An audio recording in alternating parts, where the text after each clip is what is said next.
repeated all year. Getting off to some injuries early on in the season, losing 2 players for the full season. Another player was out 3 months. The way that we just kind of fought back the WNIT, we didn't have a good showing there, but we found a way to get 5 wins in a row. Played Tennessee great for 3 quarters.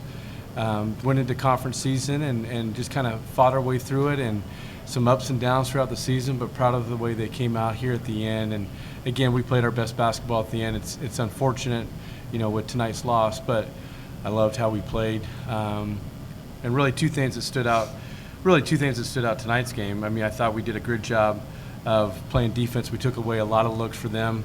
Offensively, they were struggling to get their 3-point shot off, and again, we were successful there.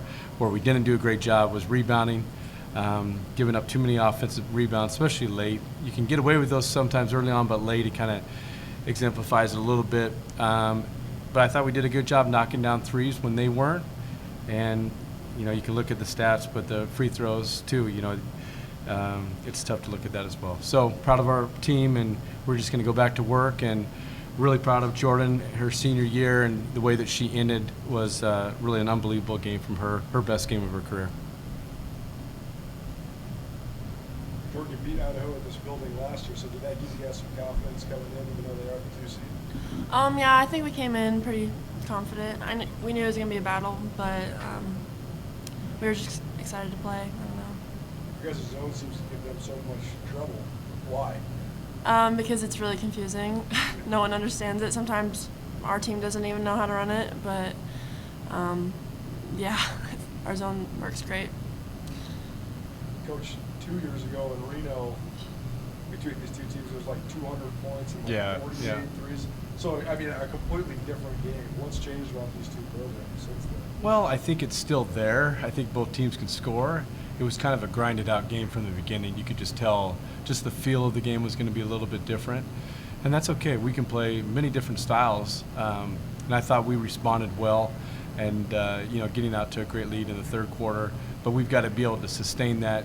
I thought the rebounding really hurt us in the 4th quarter when they made their comeback. If we get a couple of those rebounds, we had a couple easy putbacks, changes the game, and I think we come away with a win if we get those rebounds. I guess it was the Clinker sisters kind of put Idaho on their shoulders over the last stretch there. I guess what kind of challenges did they pose, and what were they maybe doing well? They play hard, they play physical, and so I think you've got to match that.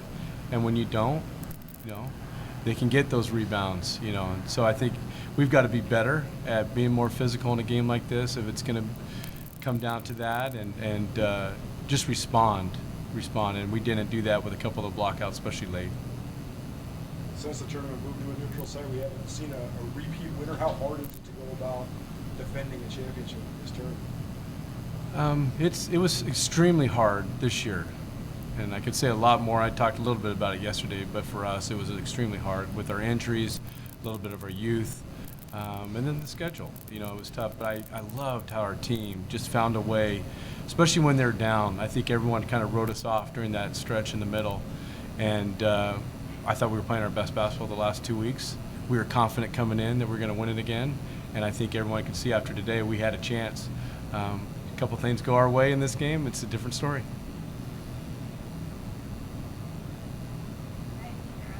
Okay, thank you.